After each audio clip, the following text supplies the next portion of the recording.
നമ്മളെ ഷീഫിറ്റിലെ ഭൂരിഭാഗം മെമ്പേഴ്സും അനുഭവിക്കുന്ന ഒരു വലിയൊരു ബുദ്ധിമുട്ടാണ് ഈ കൺസിസ്റ്റൻസി ഇല്ലായ്മ.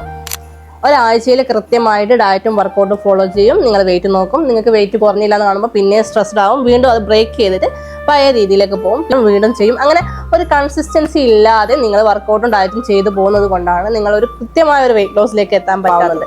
നിങ്ങൾ എപ്പോഴും വെയിറ്റ് ലോസ് ചെയ്യുന്ന സമയത്ത് ആദ്യം നിങ്ങളെ ഫുൾ ബോഡി ചെക്കപ്പ് ചെയ്തിട്ട് നിങ്ങൾക്ക് ഹെൽത്ത് കണ്ടീഷനൊക്കെ ഓക്കെ ആണ് എന്നത് മനസ്സിലാക്കിയതിനു ശേഷം വെയിറ്റ് ലോസ് നടക്കുക. ഒരിക്കലും ഒരാഴ്ചയിലോ ഒരു 10 ദിവസത്തിലോ മാറ്റങ്ങളില്ല എന്ന് വെച്ചിട്ട് സ്കിപ്പ് ചെയ്യാതിരിക്കുക, ഒരു മാസം കൺസിസ്റ്റന്റ് ആയിട്ട് കൊണ്ടുപോവുക. എന്നിട്ട് നമ്മൾ ഇടയ്ക്കിടയ്ക്ക് വെയിറ്റ് നോക്കുന്ന പ്രവണതയാണ് നമ്മൾ ഏറ്റവും കൂടുതൽ ഈ ഒരു കൺസിസ്റ്റൻസി ഇല്ലായ്മ കൂട്ടുന്ന ഒരു കാര്യം. നിങ്ങൾ ഒരിക്കലും വെയിറ്റ് മെഷീനിലെ വെയിറ്റ് കണക്കാക്കി നിങ്ങൾ വെയിറ്റ് കുറക്കാൻ നിൽക്കരുത്. നിങ്ങളുടെ ബോഡിയിൽ ഇഞ്ചസിൽ ഉണ്ടാകുന്ന വ്യത്യാസങ്ങളാണ് നമുക്ക് ഏറ്റവും കൂടുതൽ നമ്മുടെ ബോഡിയിൽ നിന്ന് ഫാറ്റ് പോകുന്നുണ്ട് എന്നുള്ളതിന്റെ റീസൺ.